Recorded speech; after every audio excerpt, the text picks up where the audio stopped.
In our headlines for this evening, locally NCDF receives new bus from the NIA and Division representatives work on ways to attract visitors at Caribbean Week. The details are straight ahead.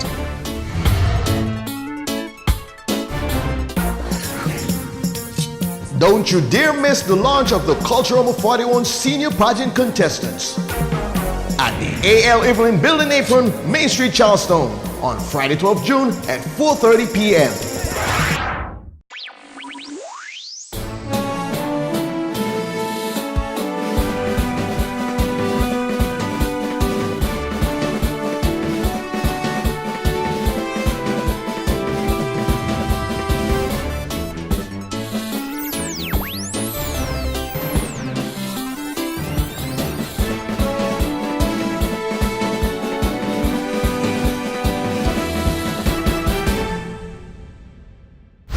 Good evening and welcome to the Nevis Newscast. Today is Thursday, June 11th, 2015.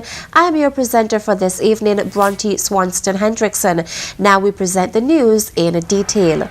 The Nevis Cultural Development Foundation, NCDF, today, Thursday, June 11th, was the recipient of a new Toyota bus courtesy of the Nevis Island Administration in partnership with TDC. Deputy Premier and Minister of Culture, Honorable Mark Brantley, officially handed over the vehicle during a brief ceremony. This is significant because we're all aware that some time ago the bus that they had was badly damaged, and it took us some time, and they were using temporary transportation, but we're very happy that through the government and through a partnership with TDC that we're able now to provide them a brand new bus, which we hope they're going to take good care of and which will be used for the work of the foundation. Honorable Brantley then explained the purpose of the vehicle. Many people know, some may not know, that the foundation, of course, is involved in promoting, preserving and advancing the culture of Nevis, and as a result they do a lot of work in the schools, they do a lot of work in the communities, they have to take people around, transport children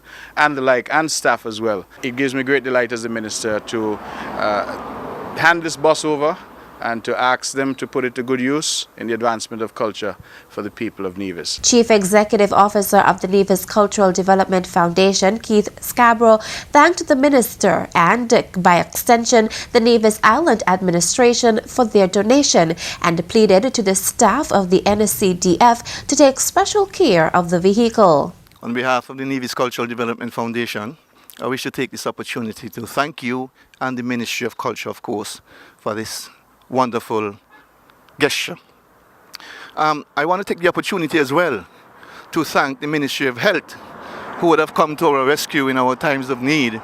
When we were desperate for some transportation, we were able to get some assistance from the Ministry of Health. So I want to thank them as well. I want to use this opportunity to say to the staff to take very good care of this bus, this transportation, in particular the driver. We don't want to be back at the Ministry of Culture begging for a bus within 15 years. So we are hoping that you take good care of this transportation. Of course, is the tool that you need to get the work done at this foundation. The brief ceremony concluded with the Honorable Mark Brantley officially handing over the vehicle to Chief Executive Officer of the Nevis Cultural Development Foundation, Keith Scarborough. Division representatives at Caribbean Week held last week in New York are working on various ways to attract more visitors to the island. Here is Saria Shamim with more in this report. Hi, my name is Sarah Shamim and I'm here reporting for Nevis Newscast here at Caribbean Week in New York City. I'm here with Greg Phillips, the Chief Executive Officer for Nevis Tourism. And so what would you say is kind of the focal point when you're trying to, showcase Nevis and, how great the island is? Well, I think that we're still at the stage where we're really and truly trying to build destination awareness, because ultimately that's what's going to help us. We're building destination awareness from the point of view that the world needs to know more about Nevis. The people here in New York and in other parts of the United States need to know first that Nevis exists. And then after that, we're now also beginning to really zoom in and speak about various events on the island, to really talk about many of the different events and activities that are on there for people to partake of. So as we continue with that, we are beginning now to see that there's an uptick in the number of people who are actually traveling to Nevis. And so, lastly, what do you hope for the future for Nevis tourism, after such a successful week? Well, the future, we hope definitely to have more press, more people writing about the island destination, and after that, ultimately what we want is more people to come to Nevis. We're really and truly putting in an effort to change tourism on Nevis, change the face of tourism on Nevis, and make Nevis ultimately a destination that is a true year-round premium destination, so that there's business all throughout the year. That is the ultimate goal, and things like these activities, like participating in the CTO's Caribbean Week in New York, really and truly help us to build towards that.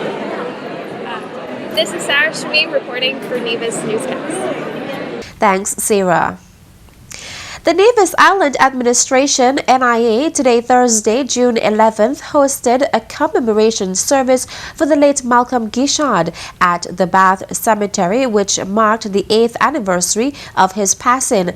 Premier of Nevis, Honorable Vance Amory, in delivering remarks, recalled Guichard's love of country and his contribution to Nevis. We are here again to honor the memory of our dearly departed brother Malcolm Guichard. I think every one of us who knew him knew of his love for his country.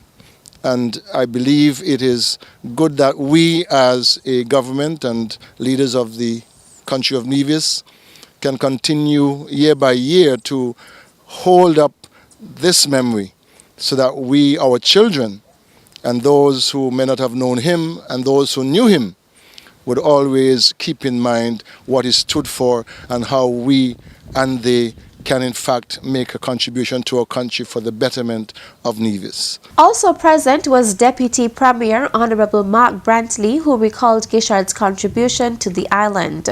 All up and down this island, indeed all up and down the country, Malcolm's DNA is obvious. From housing developments to roadways to basketball courts, you name it, Malcolm Guichard is all over this island. And I believe that in his very short life, he served and he served abundantly. I think his life was one of service, and it is important that we emulate that.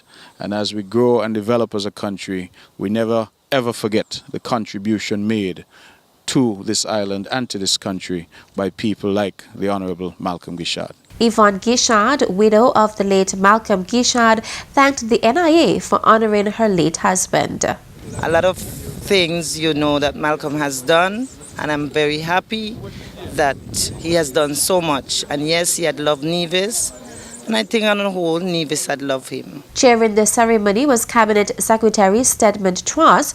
Also present at the event was Permanent Secretary in the Premier's Ministry, Wakely Daniel, Permanent Secretary in the Ministry of Tourism, Carl Williams, Assistant Secretary in the Premier's Ministry, Kevin Barrett, family and friends of the late Malcolm Guichard, and other government officials. The commemoration service concluded with the ceremonious laying of the wreath. Coming up, Education Department urges parents to pay attention to zoning regulations. The details after this break.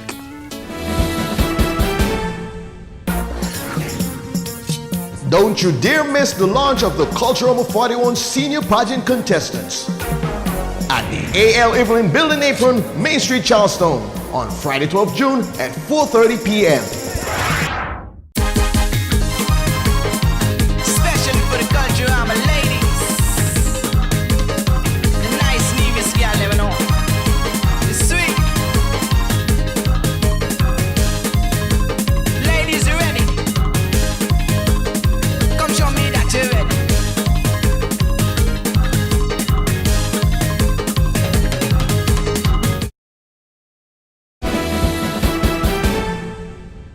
Welcome back. The Department of Education is inviting parents on Nevis to adhere to the zoning policy as it relates to the registration of students for the upcoming school year. Principal Education Officer Palsy Wilkin discussed the rationale for the enforcement of the policy, which has been in place for a number of years. She said the zoning policy is an attempt to create some equity in school populations. For example, at Charleston Primary, we know that Charleston Primary is a densely populated area. We have, in any one year, we have over 50 plus students registering at Charleston Primary.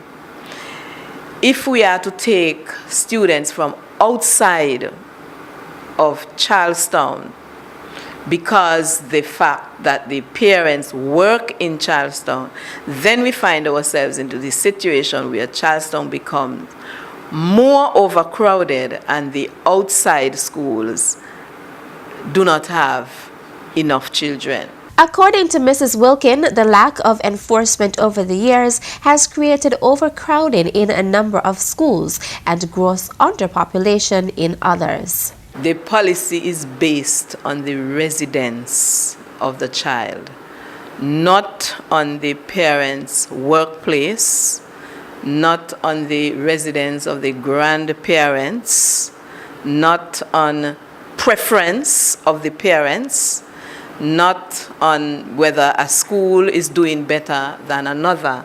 It is solely on the residence of the child. In the event that parents relocate or they move from one residence to another, you have the opportunity of having your child continue in that school for the duration of the school year. At the end of the school year, the adjustments will be made then for the child to be accommodated in the residence, in the area of new residence. Education Officer Lawrence Richards is spearheading the effort to ensure that there is greater attention to the policy. The way the zoning policy works is that the feeder area for each school is the area around the respective schools. So this is Charleston Primary. The feeder area basically falls around that area. For Ivor Walters, the feeder area is around it, and for Elizabeth Pemberton and so on. What we find sometimes is that people, let's say somebody lives, say, in St. James area, let's say somewhere in St. James, but they work in Charlestown. For them, it might very well be more convenient for them to bring their child to Charlestown. But the problem that creates, as Mrs. Wilkin indicated, is that those persons will now have to add to those who are living in the feeder area, and it creates additional burden on that school in terms of the population that feeds into that school. Education officials note that the policy also refers to preschools and secondary schools on the island.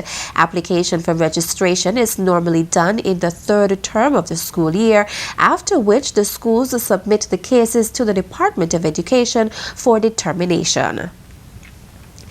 The Nevis Youth Council will be hosting its second annual Youth Expression Through Arts at the Nevis Culturama Complex on Saturday, June 13th, 2015. Public Relations Officer for the Nevis Youth Council, Burvis Burke, stated that it is an event not to be missed.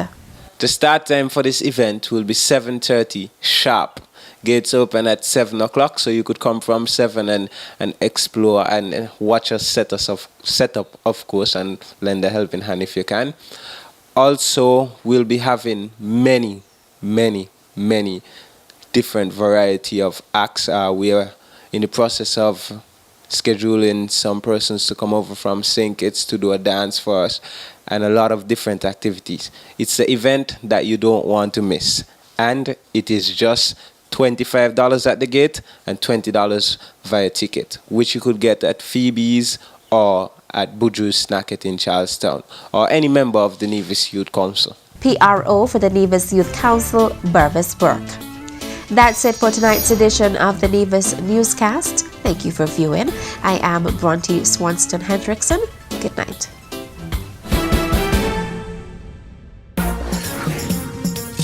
Don't you dare miss the launch of the Cultural 41 Senior Pageant contestants at the A.L. Evelyn Building Apron, Main Street, Charleston on Friday 12 June at 4:30 p.m.